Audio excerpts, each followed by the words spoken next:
नमस्कार दोस्तों, आखिरकार वह समय आ गया जिसका शराब के शौकीन लोगों का बेसब्री से इंतजार था। आखिरकार केंद्र सरकार के नोटिफिकेशन जारी करने के बाद राज्य सरकारों ने अब अपने यहाँ राज्यों के अंदर ठेके खुलने की अनुमति प्रदान कर दी है।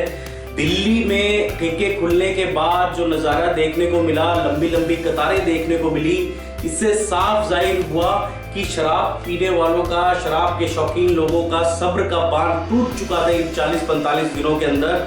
और वो सुबह 5-6 बजे से ठेकों के बाहर कतारें लगाकर खड़े थे और टोकन दिए जा रहे थे इन खरीदारों को शराब के ठेकों के द्वारा। और टोकन के बाद वो अपने नंबर का इंतजार करते हुए दिखाई दिए। कुछ नज़ारे तो ऐसे निकल कर आए नैनीताल में, जहाँ पर मौसम खराब था, ओले पड़ रहे थे, किंतु लोग फिर भी छतरियां लेकर वहाँ शराब लेने के लिए खड़े रहे, डटे रहे, बिल्कुल भी हिले नहीं।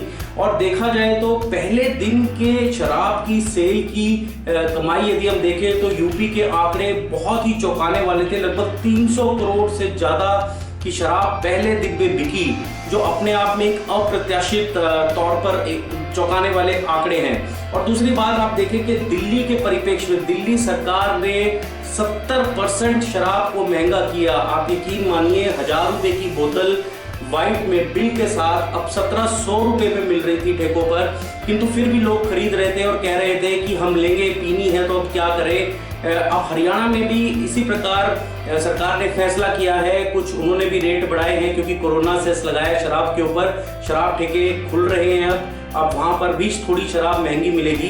किंतु देखने वाली बात ये है कि अब समझ में आ रहा है पूर्णतः तौर पर कि जो अर्थव्यवस्था है, हम ये कहें कि सरकार जो है अतिरिक्त तरीकों से टैक्स इकट्ठा कर अर्थव्यवस्था चलाती है। जो हमें समझ में आता था, हमें नहीं पता था कि आबकारी यानी कि आपके ऊपर होने वाली कमाई से ही सरकारें, राज्य सरकारें मैं कहूँगा, वो चल रही थी। और जैसे ही पहले दिन से ही यदि आप देखें तो कुछ राज्य, जिनमें हरियाणा सबसे आगे अव्वल नंबर पर दिखाई देता था, हरियाणा चाहता था कि शराब खोले। पहले दिन से उनका विचार था। पहले तो हरियाणा शराब ठेके बंद नहीं कर रहा था, शराब के ठेके, और फिर बाद में खुलने के ऊपर भी बार बार चर्चाएं होती हुई दिखाई दी।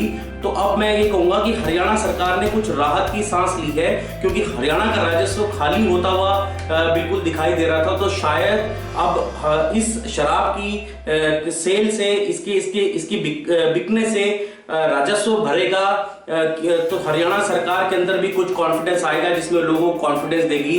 अब थोड़ा सीरियस बात कर लेते हैं। सीरियस बात ये कि शराब के ठेकों पर लंबी लंबी कतारें देखी गई, जहां पर सोशल डिस्टेंसिंग का पूर्ण रूप से उल्लंघन होता हुआ दिखाई दिया।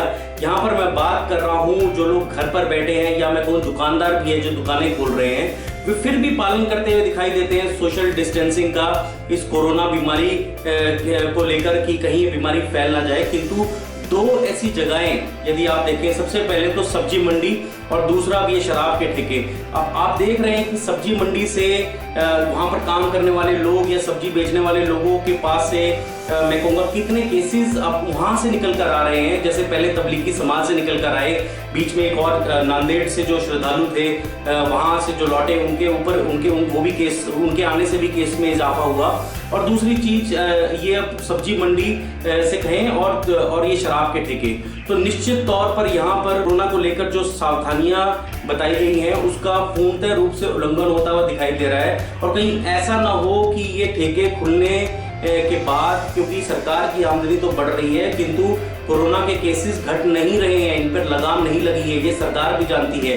और हर रोज सैकड़ों के हिसाब से कोरोना केस निकल कर आ रहे हैं हिंदुस्तान के अंदर। तो इसको भी गौर करने वाली बात है, क्योंकि मुंबई में यदि आप देखें कि जब इस तरह से उल्लंघन होता हुआ दिखाई दिया शराब की दुकानों पर, तो मुंबई में उद्धव ठाकरे ने फैसला लिया कि मुंबई के अंदर अभी ठेके नहीं खोले जाएंगे।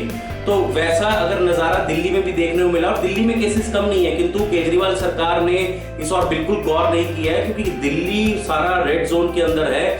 और लगातार केसेस बढ़ रहे हैं। तो हरियाणा में भी जो केसेस के ऊपर अभी बढ़ोतरी हुई है, क्योंकि दिल्ली एनसीआर होने के कारण जो आवागमन था दिल्ली से हरियाणा के अंदर और हरियाणा से दिल्ली के अंदर, तो उसके कारण जो केसेस में इजाफा हुआ है, उसके बाद जो डिसीजन लिया गया कि हरियाणा का बॉर्डर सील कर दिया गया।